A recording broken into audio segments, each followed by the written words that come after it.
గోదావరి జిల్లా భీమవరంలో ఎంపీ రఘురామకృష్ణంరాజును కలిసేందుకు వచ్చిన ఇందుకూరి శ్రీనివాసరాజు కారులోంచి 4.5 లక్షల రూపాయలు చోరీకి గురయ్యాయి.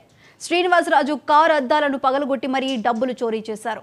ఎంపీ ఇంటి గేటు ఎదుటే చోరీ జరగడం పట్ల ప్రజలు ఆశ్చర్యం వ్యక్తం చేస్తున్నారు. ఎంపీ ఇంటి వద్దే భద్రత కల్పించలేని ప్రభుత్వం ప్రజలకు ఏం భద్రత కల్పిస్తుందని ప్రజలు ప్రశ్నిస్తున్నారు.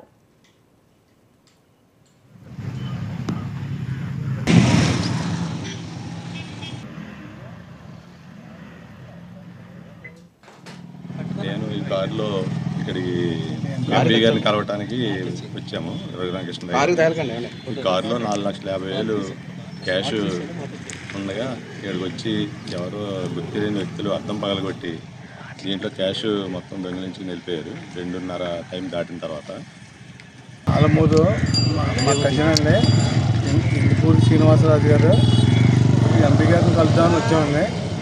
కారు బయట పెట్టి లోపల వెళ్ళాం. లోపల ప్రెస్ మీట్ జరుగుతుంది. ప్రెస్ మీట్ అయ్యాక ఎంపీ గారిని ఆల్వేస్ కప్పి బయటకు వచ్చేటప్పటికి కారు అద్దం మొదలు కొట్టేసి 4,50,000 ఉంది కారులో. అవి మాకు గుర్తెవరో ఎత్తులు ఎవరో పట్టుకోలేదు. ఎదురుకుండా సీసీ కెమెరా ఉన్నాయి, అన్నీ ఉన్నాయి.